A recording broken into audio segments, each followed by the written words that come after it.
And Imam Shaafi'i is the one, you could say, he had the best of sayings regarding this issue. Let's hear what Imam Shaafi'i says. Number 3 is Shaafi'i rahimahullah. As for Imam Shaafi'i, the quotation from him are the most numerous and beautiful, and his followers were the best in sticking to them. Wallahi Ibn Hazm, if you read down, there is Ibn Hazm what he says. Ibn Hazm says in Usul al-Ahkam, volume 6, page 118, indeed, all the fuqaha whose opinions are followed were opposed to taqleed, and they forbade their companions from following their opinions blindly. The sternest among them in this regard was Shaafi'i rahimahullah, for he repeatedly emphasized more than anyone else following the authentic narrations and accepting whatever the proof dictated. He also made himself innocent of being followed totally and announced this to those around him. May this benefit him in front of Allah, and may his reward be of the highest, for he was the cause of great good. Now, let's just see what he said. 1. The sunnahs of the Messenger of Allah sallallahu alaihi wasallam reach as well as escape from every one of us. So that means no one can be complete. Some of us will know sunnahs, and some of us, they will have some sunnahs being escaped from them. So nobody's going to, you could say that he had, the full sunnah. مَا مِنْ أَحَدٍ إِلَّا وَتَعْزُبُ عَنْهُ sunnah. And this is the saying of our Shaykh al-Albani all the time. Now, so whenever I voice my opinion or formulate a principle where something contrary to my view exists on the authority of the Messenger of Allah sallallahu alaihi wasallam, then the correct view is what the Messenger of Allah sallallahu alaihi wasallam has said, and it is my view. This is the sayings of the Imams. The Imam al-Sha'bi rahmatullah alayhi says, whatever you hear from me from the Prophet of Allah, take it. And whatever you hear from me from my own saying, put it in the toilet. Go ahead. 2. The Muslims are unanimously agreed that if a sunnah of the Messenger of Allah sallallahu alaihi wasallam is made clear to someone, it is not permitted for him to leave it for the saying of anyone else. Subhanallah. Shaykh al-Albani, he used to love Imam Shaafi'i. That is why whenever he finds a sunnah which hasn't even been said by other scholars before, if he sees that is correct, he would say it even he never heard anyone who had said it before him. And there are plenty of examples. Come to my mind. Example number 1, which is the Prophet ﷺ on the day of the Hajj, when the person, he has to throw his jamrah on the day of sacrificial day, Eid al-Adha. So once he throws his jamrah, then he has the right to take off his ihram clothes, and he could do the rest while he's taking it. But he says that you have to do tawaf al-ifadah before sunset. So if you did not do the tawaf al-ifadah before sunset, then you put the ihram clothes back again, depending upon the hadith of the Prophet of Allah, which is authentic. We could see lots of other scholars, they put this hadith, they don't really even implement it. And some of them, they are scared. They say, well, none of the scholars before us had implemented this hadith.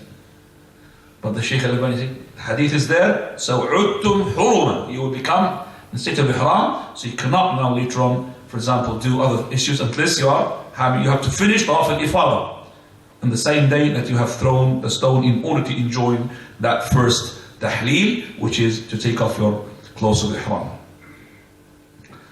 There are other examples as well from the Shaykh rahmatullahi alayhi. One of them comes to my mind as well just now, that is regarding the burial, where the Shaykh rahmatullahi alayhi says that the person who buries the person is the one who is relative to the person, and is the relative, so takes priority.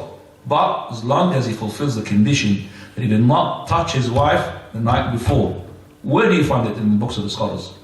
It's a hadith from the Prophet of Allah, based upon when the wife of Uthman radiallahu anhu died, which is the daughter of the Prophet sallallahu alaihi wasallam. So, Prophet of Allah, he said, أَيُّكُمْ لَمْ يُقَارِفْ أَهْلَهُ الْبَارِحَةِ. Who is amongst you who did not make intercourse with his wife last night? He's the one to lower her down. So Uthman did not do it. It looks he had a sexual intercourse as well. And the Prophet of Allah, who's her father, he also. The one who went with her is Talha. And he was a stranger. He lowered her down. And he was a stranger, not even a relative of hers. So this is where the Shaykh, he found this, and he did not scare, or he was not scared that nobody else had said it. Straight away he would say it. And then, as I said, Imam Shaafi'i rahmatullah said, قال من استبان له سنة, who had a sunnah clear for him, he should not leave it because of the saying of someone. You're scared. Obviously, there's no Vatican in our religion here. There's no such thing.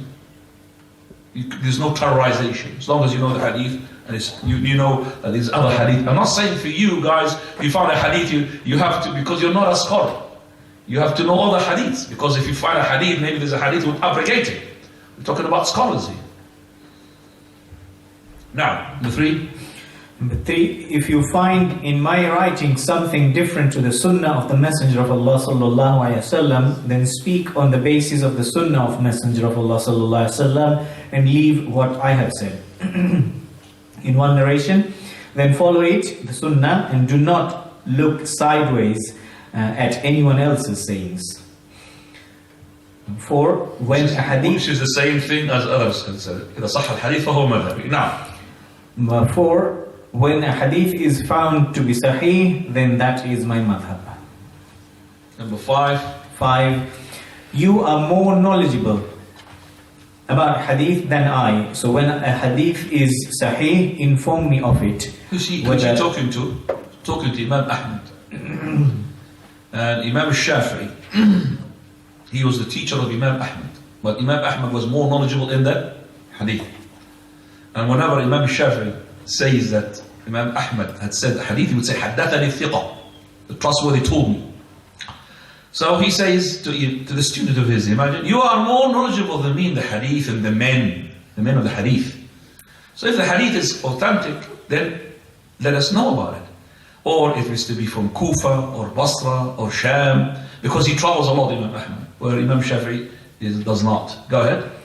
Whether it is from Kufa, Basra or Syria, so that I may take the view of the hadith as long as it is sahih. 6. In every issue where the people of narration find a report from the Messenger of Allah sallallahu alaihi wasallam to be sahih, which is contrary to what I have said, then I take my saying back, whether during my life or after my death. Allahu Akbar. Now, 7. Now listen to this one. This is amazing. If you see me saying something and contrary to it is authentically reported from the Prophet ﷺ, then know that my intelligence has departed. I'm crazy. If I'm still alive and I'm saying something which is clearly contradicting what the Prophet of Allah had said, then I'm crazy. Don't take me as a sensible man. Now, 8. For everything I say, if there is something authentic from the Prophet ﷺ contrary to my saying, then the hadith of the Prophet ﷺ comes first, so do not follow my opinion. And number 9, every statement on the authority of Prophet ﷺ is also my view, even if you do not hear it from me. I would like to add one, which is where Imam Shaafi'i was saying regarding a hadith from the Prophet ﷺ, and the person who was sitting in front of him, and he said, what do you say, Imam? Muhammad ibn Shaafi'i's name, Muhammad, what do you say, Imam? So he was so enraged, and he said to him, do you find me a person who had just come out of a church? Do you find in my waist the belt, because this is the belt of the priests, do you find in my waist is a belt? I say to you, قال Rasulullah, Prophet said, he said, what do you say? This is well authentic from Imam Shaafi'i. He's like saying, what do you think, I'm a kafir, Christian, what do you say? I said, قال Rasulullah, this is enough for you. Rahmatullahi alayhi.